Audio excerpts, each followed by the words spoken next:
सर्वप्रथम महाकाणिक तथागत गौतम बुद्ध इस देश में नहीं पूरी दुनिया में मानवता के प्रेरणा स्रोत, बेजुबान को जुबान, नारी को सम्मान, वंचितों को अधिकार, देश को संविधान देने वाले परम पूज्य बाबा साहब डॉक्टर भीमराव अम्बेडकर, आरक्षण के जनक छत्रपति साहू जी महाराज, सामाजिक क्रांति के अग्रदूत महात्मा ज्योतिबा फूले, बहुजन नायक मान्यवर साहब काशीराम, प्रथम महिला शिक्षिका माता सावित्रीबाई फूले और वो सभी बहुजन महापुरुष जिन्होंने मानव कल्याण के लिए अपना बलिदान दिया, मैं उन सभी को कोट कोट नमन करता हूँ। आज इस विश्व बौद्ध महासम्मेलन में बहुत ही पूज्य भिक्षु संघ और हमारे बीच में मुख्य अतिथि की भूमिका में पधारे बाबा साहब के प्रपौत्र भीमराव यशवंतराव अम्बेडकर और इस कार्यक्रम के मुख्य संयोजक भंते सुमित रत्न थेरा जी, सम्मानित मंच, मेरे समक्ष बैठे हुए बहुजन समाज के सभी उपासक और उपासिकाएं, आप सभी को इस विश्व बौद्ध महासम्मेलन में मेरा हार्दिक जय भीम नमो बुद्धाय। साथियों, ये बात अब यहाँ तक आ गई है कि हम तमाम कार्यक्रम करके अपनी बात कहते हैं। अब बात कहने और सुनने का समय नहीं है, उसे मूर्त रूप देने की आवश्यकता है। हमें कथनी और करनी का अंतर खत्म करने की आवश्यकता है, क्योंकि आज इस देश में तमाम कथित अम्बेडकरवादी और तथागत बुद्ध के अनुयायी हैं। तथागत बुद्ध और बाबा साहब की बात करने वाले लोग, जो इस बहुजन समाज के लोग हैं, जिन्हें कभी राक्षस, कभी असुर, कभी शूद्र कहा गया और संवैधानिक रूप से उन्हें SC, ST और OBC और माइनॉरिटी कहा जाता है, आज उनका अस्तित्व जो बाबा साहब ने बहुत ही मेहनत से अपने परिवार का बलिदान दे करके इस देश के बेजुबान को जुबान दी और नई, जिसको पढ़ने का अधिकार नहीं था उसे पढ़ाने वाला हमारे जैसा प्रोफेसर बना दिया, और जो लड़ावनी पे बैठा करता था उसे गाड़ी घोड़े और बंगलों में बैठा दिया। आज हमारा विरोधी इसी आंशिक विकास से विचलित और व्यथित है और बाबा साहब का दिया हुआ शिक्षा, रोजी रोजगार और सम्मान और संविधान खत्म करना चाहता है। आज ये चैलेंज है बहुजन समाज के यहाँ उपस्थित और देश के सभी 90% आबादी के सामने। ये चैलेंज है बाबा साहब के अनुयायियों के लिए, क्योंकि सामने वाले को अम्बेडकरवाद से बहुत बड़ा खतरा है। इसीलिए वो देश में अम्बेडकरवाद खत्म करके वो गैर मानवतावादी, गैर बराबरी, मनवादी व्यवस्था को स्थापित करने के लिए छल प्रपंच और षड्यंत्र करता है। इसीलिए आज इस देश में हमें यह समझना होगा, एक तरफ वो विचार है जो इंसान से इंसान को बांटकर, भाई से भाई को लड़ाकर इस देश के समता, समानता, बंधुत्व, भाईचारे को तहस नहस करके बहुजन समाज के अस्तित्व को मिटाना चाहता है। वो हमारे सम्मान और हमारे अधिकारों को छीन करके हमारे पीढ़ियों के भविष्य को मिटाना चाहता है। एक तरफ वो विचार है जो इंसान से इंसान और भाई से भाई को जोड़ करके इस देश में समता, समानता, बंधुत्व, भाईचारा स्थापित करना चाहता है। वो तथागत बुद्ध और बाबा साहब का विचार है।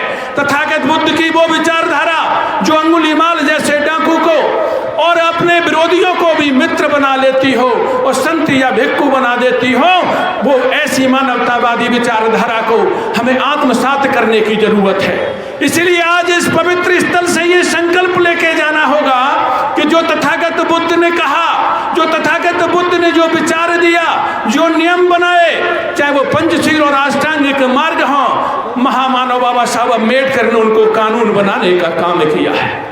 इसलिए आज जो नियम है, जो कानून है, उसे हमें अपनाना होगा और संकल्प लेना होगा कि जन्म संस्कार, विवाह संस्कार, मृतक संस्कार हमें तथागत बुद्ध और बाबा साहब के अनुसार करने चाहिए। आज यदि जो बाबा साहब का सच्चा अनुयायी है, तथागत बुद्ध का अनुयायी है, तो वो संकल्प लेके जाए कि आज के बाद हम ढोंग, आडंबर, पाखंड, अंधविश्वास का परित्याग करके विज्ञान में, विकास में, कल्याण में रास्ता अपना लेंगे। यही तो बाबा साहब की सोच थी कि यदि मेरा बहुजन समाज शिक्षित हो गया, बाबा साहब जानते थे कि न ये धन्ना सेठ है, न जमींदार है, न पूंजीपति है, न उद्योगपति होती है, इसके पास कुछ नहीं आगे बढ़ने के लिए। यदि है कोई रास्ता तो वो शिक्षा का है। इसलिए बाबा साहब ने बहुजन समाज के लोगों से कहा, शिक्षा वो शेरनी का दूध है, जो पिएगा वो दहाड़ेगा। ये शिक्षा ही एक साधन है तुम्हें आगे बढ़ने का। इसलिए साथियों, बाबा साहब ने शिक्षा पर जोर दिया। आज इस देश में आवश्यकता है कि समान एवं अनिवार्य शिक्षा कानून बना करके देश के समाज के अंतिम व्यक्ति को भी शिक्षा दी जाए और देश के विकास की मुख्य धारा से जोड़ने का प्रयास किया जाए। लेकिन इस देश के गरीब से, वंचित से, मजलूम से, महिलाओं से शिक्षा छीनने के लिए नई राष्ट्रीय शिक्षा नीति आ गई है। नई राष्ट्रीय शिक्षा नीति 2020 का स्पष्ट जनादेश है, स्पष्ट स्टेटमेंट है। उसमें साफ लिखा हुआ है, new education policy 2020 depend on autonomous education and सनातनी सिस्टम। आप जानते हो सनातनी सिस्टम में बहुजनों को पढ़ने का अधिकार नहीं है। ऑटोनोमस का मतलब है, अरे स्कूल, विद्यालय, महाविद्यालय, विश्वविद्यालय सब प्राइवेट होंगे, शिक्षा इतनी महंगी होगी कि आपके बहुजनों की, गरीब की, मजदूर की पकड़ से दूर हो जाएगी। ये है आपका विरोधी, आपको आपसे आपकी शिक्षा छीन करके वहीं पहुंचाना चाहता है जहां से बाबा साहब उठा करके लाए थे। साथियों, समझने की जरूरत है, जो बाबा साहब ने आपको रोजगार का अवसर दिया, इस देश का निजीकरण, आउटसोर्सिंग, संविदा भर्ती प्रक्रिया, लेटर भर्ती प्रक्रिया, आपसे आपका हकदारी और हिस्सेदारी, आपका प्रतिनिधित्व, आपका आरक्षण खत्म करके आपको वहीं पहुंचाना चाहता है जहां से बाबा साहब उठा करके लाए थे। इसीलिए विरोधी बहुत चालाक है। जब 400 प्लस नहीं आया, 1 अगस्त 2024 का निर्णय बहुजन समाज को बांटने का निर्णय करवा दिया, बांट लड़ाने का।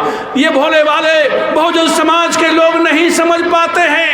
विरोधी का छल प्रपंच और षड्यंत्र, ये उनके बहकावे में आकर के बहक जाते हैं। वो बांटते हैं तो ये बट जाते हैं, वो लड़ाते हैं तो ये लड़ जाते हैं। इसलिए वो देश के शासक बन जाते हैं।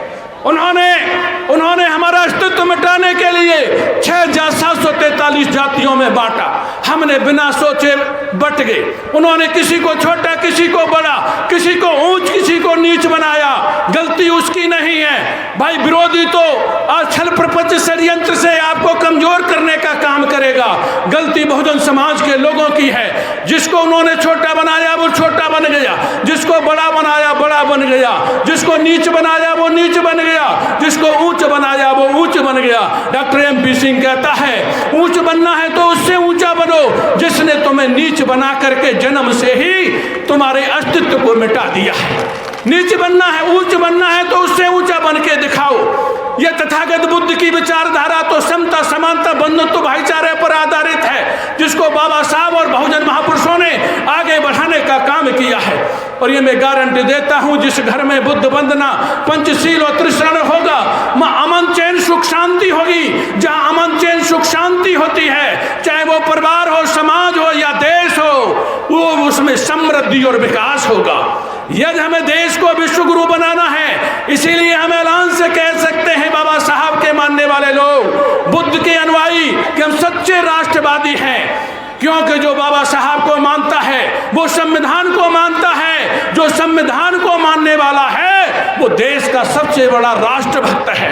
जो संविधान का वायोलेशन करता है, संविधान के विरुद्ध आचरण करता है, संविधान के खिलाफ निर्णय देता है, संविधान के खिलाफ देश को संचालित करने का काम करता है, वो देश का सबसे बड़ा राष्ट्रद्रोही है। चाहे वो दिल्ली वाला हो या लखनऊ वाला हो। आज हमें यह समझने की जरूरत है साथियों, कि जाति की उपजाति छोड़ो और आपस में सब नाता जोड़ो। तो मैं समझता हूं कि जिस दिन इस देश का बहुजन समाज 85 नहीं अब 90 है आपकी आबादी, जिस दिन आपका ये 90 वाला बहुजन समाज जाति उपजाति ऊंच नीच की भावना को त्याग करके बाबा साहब और बुद्ध की विचारधारा को अपना लेगा, वो देश का शासक होगा। वो मांगने वाला नहीं, देने वाला होगा। ये हमें समझने की जरूरत है साथियों। RTI के द्वारा मांगे गए डाटा से ये सिद्ध होता है कि जो लोग जो लोग ये कहते हैं कि हम समाज के अंतिम व्यक्ति को लाभ पहुंचाना चाहते हैं 1 अगस्त के निर्णय से, वो समझ लें आउटसोर्सिंग लेटर भर्ती प्रक्रिया, प्रोफेसरों की भर्ती, तमाम IAS बना दिए, लाखों की संख्या में पद खाली हैं। यदि इतना ही प्यार था तो उनको क्यों नहीं भर्ती कर दिए, क्यों नहीं उनको IAS बना दिए, क्यों नहीं उनको प्रोफेसर बना दिए, क्यों नहीं वाइस चांसलर और डायरेक्टर बना दिए। उन्हें तुमसे प्यार नहीं है, तुम्हें लड़ा करके तुम्हारे अस्तित्व को, तुम्हारे पीढ़ियों के भविष्य को खत्म करने के लिए उन्होंने बड़ा षड्यंत्र किया है। आज इस देश में साथियों हमें समझने की जरूरत है, संकल्प लेने की जरूरत है, कार्य करने की जरूरत है, क्योंकि यदि हमने ये काम नहीं किया, दूसरा हमें ये पहचान करने की जरूरत है कि हमारा अपना कौन है, हमारा विरोधी कौन है। जो हमारे बाबा साहब के दिए हुए हक अधिकार को, शिक्षा, रोजी रोजगार, सम्मान को बचाने के लिए हमारे साथ खड़ा है, वो हमारा है। हमें असली और नकली की पहचान करनी होगी। नकली वो थे जब ऐलान हुआ 1 अगस्त 2024 के विरुद्ध, उस ऑर्डर को निष्प्रभावी बनाने के लिए जब बहुजन समाज रोड पर आया तो जो उसी दिन झूठा समर्थन कर रहे थे वो नकली थे, और जिन्होंने शुरुआत से ही उस ऑर्डर के विरुद्ध उसको निष्प्रभावी बनाने के लिए आवाज उठाई वो असली आपके थे। असली और नकली की पहचान करो, अपने और विरोधी की पहचान करो और अपनों के साथ खड़े हो जाओ, तो ये गारंटी की बात है जो अपनों के साथ खड़ा होगा उसका सामाजिक वजूद होगा, जिसका सामाजिक वजूद होगा वो देश का शासक होगा। आप 10% वाले देश पर शासन कर रहे हैं, वो उनकी गलती नहीं, वो तो सफल हैं, गलती हमारी है। इसीलिए मैं लास्ट में ये कहना चाहता हूं साथियों, बात काम करने की है। हम चलें गांव की ओर, जो गुमराह समाज है उससे कन्वेंस करें, अपने पराये का बोध कराएं, असली नकली का बोध कराएं। जो हमारे साथ खड़ा हुआ है हमारा सम्मान और अधिकार बचाने के लिए, हमें उसका समर्थन करना चाहिए। जो हमारा सम्मान और अधिकार छीनना चाहता है हमें उसका विरोध करना चाहिए। इसी के साथ सामाजिक एक बहुत बड़ी बुराई है, मैं बिना कहे नहीं मानता कहीं। पहले मैं गांवों में जाता था, प्रधान जी को पूछा क्या हालचाल है, प्रधान जी कहते थे डॉक्टर साहब सब ठीक है, 2-4 इस मोहल्ले में पीना सीख गए, 2-4 उसमें, बाकी सब ठीक है। अब मैं जाता हूँ दो कथित अम्बेडकरवादी और बाबा साहब और बुद्ध को मानने वाले लोगों से पूछता हूँ क्या हाल है, बोले कि गड़बड़ है, 2-4 इस मोहल्ले में बचे, 2-4 उस मोहल्ले में, बाकी सब पीते हैं। अरे साथियों, जाम पर जाम पीने से क्या फायदा, शाम को पी सुबह उतर जाएगी। अरे बाबा के आदर्शों की प्याली पी ले, तेरी जिंदगी सुधर जाएगी, सुधर जाएगी। जय भीम, जय भारत, जय संविधान।